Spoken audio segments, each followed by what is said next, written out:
எம்பெருமானே ஆத்மபந்துக்களே, மாசி மாத அமாவாசை மயான கொள்ளை என்று சொல்லக்கூடிய பெரும் திருவிழா நம்முடைய பாரத தேசத்தில் கொண்டாடப்பட்டு துன்பங்களையும் துயரத்தையும் போக்கி வரக்கூடிய நாட்கள் நல்ல நாட்களாக நலமுடையதாக பலமுடையதாக பலம் பெற்று எல்லா துறைகளிலும் எல்லா வகைகளிலும் விவசாயம் செழிக்கவும் மக்கள் நலமாக நோயில்லாமல் வாழவும் மயான கொள்ளை என்று சொல்லக்கூடிய பெருவிழாவாக அனைத்து சக்தி ஆலயங்களில் சிறப்பாக நடைபெற்று வருகிறது. இது இந்த மாதம் வியாழக்கிழமை 27ஆம் தேதி அன்று வெகு சிறப்பாக நடைபெற உள்ளது. மாசி மாத அமாவாசை நாளில் அனைத்து அங்காள பரமேஸ்வரி ஆலயங்களிலும் மயான கொள்ளை விழா நடைபெறும். இவ்விழாவின் அடிப்படை சிவபெருமான் பிரம்மதேவனின் சிரம் கொய்த நிகழ்வுதான். அப்போது பிரம்மாவுக்கும் ஈசனைப் போல 5 தலைகள் உண்டு.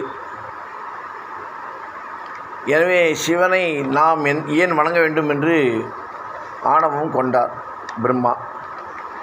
அவரது ஆணவத்தை அடிக்க பிரம்மாவின் ஒரு தலையை கொய்துவிட்டார் சிவபெருமான். அதன் காரணமாக சிவனை பிரம்மஹத்தி தோஷம் பற்றி கொண்டது. அதை பற்றி கொண்டதுடன் கொய்யப்பட்ட பிரம்மனின் தலை சிவபெருமானின் கரத்தில் வந்து அமர்ந்தது. அதை அவர் எவ்வளோ கீழே போட்டாலும் மீண்டும் அது அவர் கரத்துக்கே வந்து நின்றது.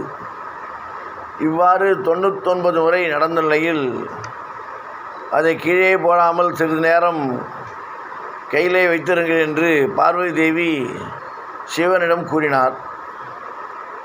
அவர் அவ்வாறே செய்ய பிரம்மாவின் தலை கபாலமாக மாறி அவர் கரத்திலேயே ஒட்டி கொண்டது.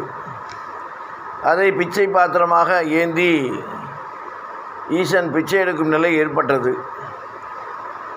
போடப்படும் உணவையெல்லாம் கபாலமை விழுங்கிவிட்டதால் உலகுக்கே படியளக்கும் ஈசனுக்கே உணவு கிட்டவில்லை.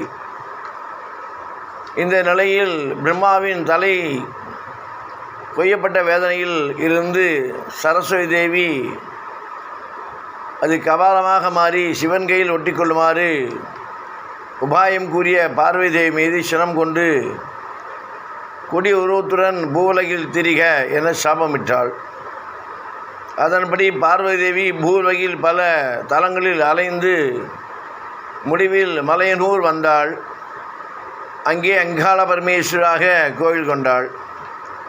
அப்போது ஈஸ்வரனும் மலையனூர் வர அங்கு அங்காள பரமேஸ்வரி சிவன் கையில் இருந்த கபாலத்தில் சுவையான உணவை இட்டாள். எல்லாவற்றையும் கபாலம் விழுங்கிவிட அங்கு வந்த மகாலட்சுமி பரமேஸ்வரிக்கு உபாயம் கூறினாள்.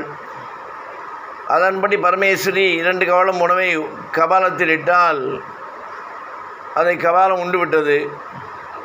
3வது கவளத்தை கை தவறியது போல் கீழே போட்டால் உணவின் சுவையால் கவரப்பட்ட கபாலம் அதை உண்ண சிவன் கரத்தை விட்டு நீங்கி கீழே போனது.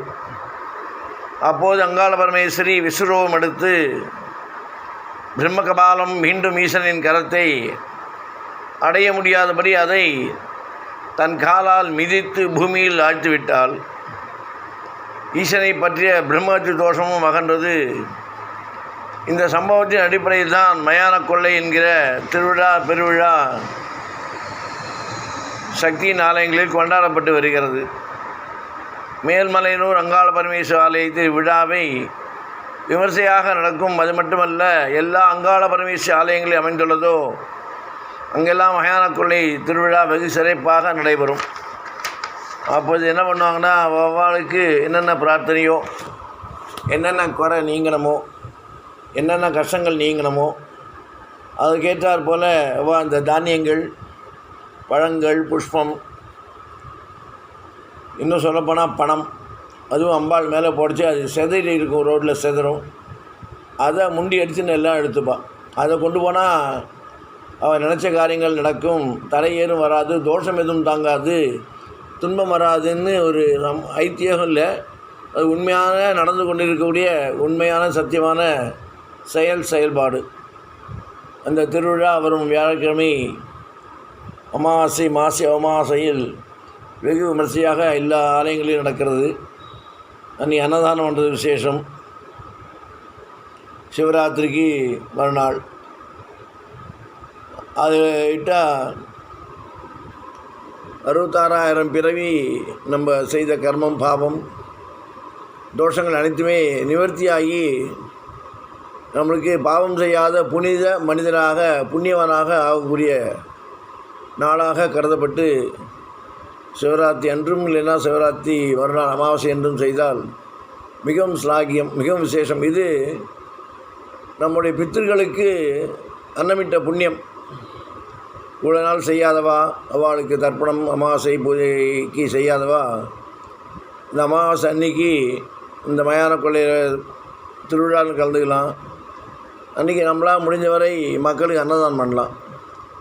அந்த தானம் நம்முடைய அவ்வளோ தலைமுறைக்கு செய்த பாவங்கள் பித்திருக்களுக்கு கொடுக்க முடியாத காரணத்தால் அன்றைக்கு செய்யச்சே அவளுக்கு பிரீத்தி ஏற்பட்டு நமக்கு அவளால் தொந்தரவு தோஷம் இல்லாமல் காப்பாற்றப்படுவோம் என்பதே உண்மை.